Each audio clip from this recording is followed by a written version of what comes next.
The Standing Committee on Public Accounts yesterday heard from Eskom on progress made into investigations that are looking at employees doing business with the power utility. Eskom executives also presented an operational update.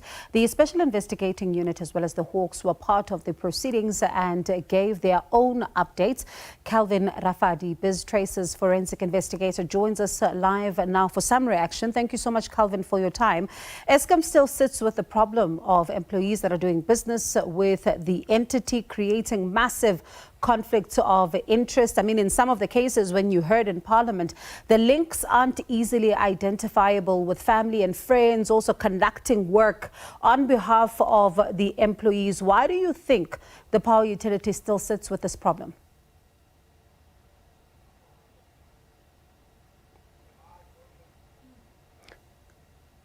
Calvin, I'm not sure if you're able to hear me. Your picture was frozen for a second there. I can hear you, Bongiwe. Okay, did you hear my question or must I repeat it? Oh, please repeat it. I didn't hear anything. Okay, I was just saying that listening to what came out from, the sitting yesterday, Eskom still sits with the problem of employees that are doing business with the entity. And of course, this creates a massive conflict of interest. I mean, when you think and you hear what comes out from the sitting yesterday is that some of the links aren't easily identifiable. You've got family and friends conducting work on behalf of employees. Others are also getting money put, to schools as school fees for the work that they are also doing. So why do you think the power utility is still sitting with this problem? Yes, thanks for the invite.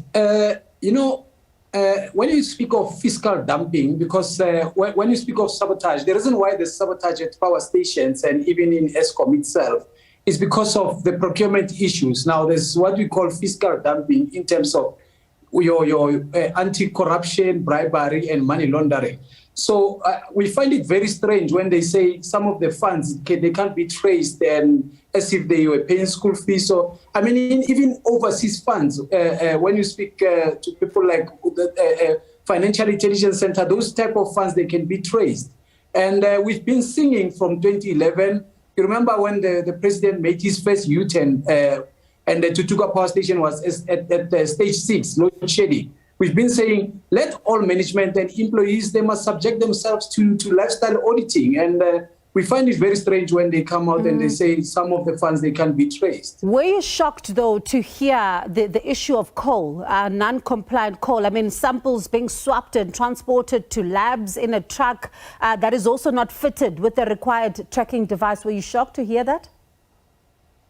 No, I was not shocked because, you see, when you speak of Eskom, they're lacking what we call a QMS, quality management system, which in turn, they are ISO related and ISO registered company. So they should be knowing that when you speak of quality management services, they must know what they take out and what they put in. I mean, for instance, Eskom, one cannot be shocked that they cannot collect revenue.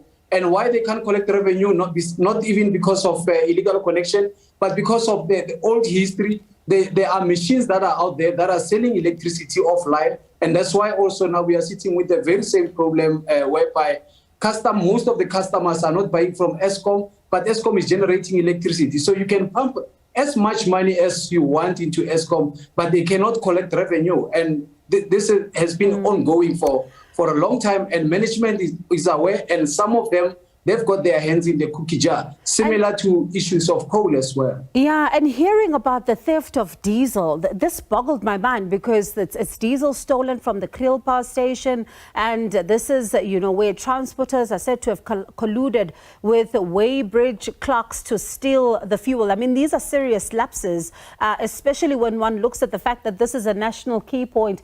Why, in your view, is the system at a place that should be so protected, susceptible to this? Yeah, no, that's a good one. Like I said, there's lack of security at Eskom. And, with Eskom, you don't just need your normal guarding security, because even some of them, they're involved in stealing of the cables and stuff like that.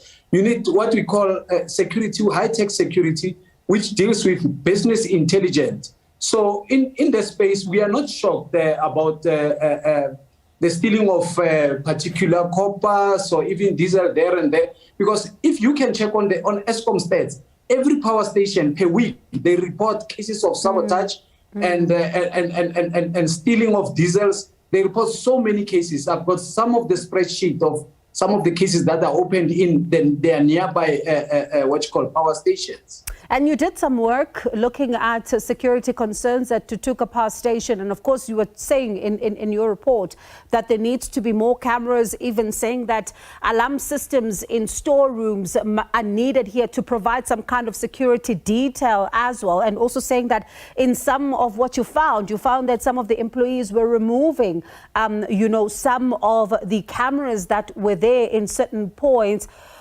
Looking at where we are right now, do you think there was enough action, speedy action, to try and prevent the crisis that we are in? No, there's not enough action. Actually, we're still sitting with the same problem. And I heard that the parliament, the deputy president was saying they need to deploy crime intelligence, I think, under the division of SAPS. But, for them to deal with such matters of sabotage, they are under-resourced. I mean, look at now, we are waiting for them to give us the feedback of the DNA test of the rape victims in Krugersdorp. And with Eskom, it's a very, very, very complex situation. You need to be on the ground to understand what you are dealing with. And what I would say is, speaking of Tutuka and the cameras in the EMD storage, I mean, some of the cameras even in the power station, they are not monitored by the security themselves at the control room. They are monitored by individual engineers who feel entitled for working at the power station, and they know the power station from the back of their head, and they've been there for years, and they are the ones who are damaging this particular Eskom infrastructures. I'm sure you've seen reports, of course, linked to this report that, the company you represent has in fact done at the Tutuka Power Station. Eskom saying that this report was done without the knowledge of the executives. I wonder, Calvin, if you're able to tell us who sanctioned the report that you then subsequently did at Tutuka? Yes. You see, my report was commissioned at the station level. Now, the GM is the one who's liable to oversee the running of the power station. Now, when you go to management at Eskom and you present any information, even whistleblowers, they are scared to go to even the head office or even to report to the forensic, because they cover one another, those people. So they are the spin doctors.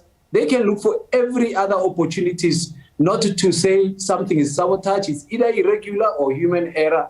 But those are the politics at Eskom. They cover one another, and that's how they operate. And, listening to then what you're saying, these are some serious, some really serious claims that you're making then. Are you saying that this report that you then undertook is credible? And there are also some reports that are suggesting that you may be in a contractual dispute with the power utility. Are you able to share some details on that? Yes, indeed, I am with them on a contractual dispute. We are in court of what you call the very same issue of the ghost vending machines on an outstanding payment. So, like I say, Eskom is another political organization on its own, hence it's even a national key point. But what I'm saying is, the minute you go and you knock at their door, they are the spin doctors, they look for every opportunity and they cover one another. And I mean, with the current management and the new board, we are going nowhere but slowly. All right, a very worrying picture you're painting there, Calvin. Thank you so much for your time. I mean, when one reads the report of what you also found there and listening to what came out of Scopa, it's very concerning what we are seeing unfolding at Eskom. Calvin Rafadi, Biz Tracer's forensic investigator.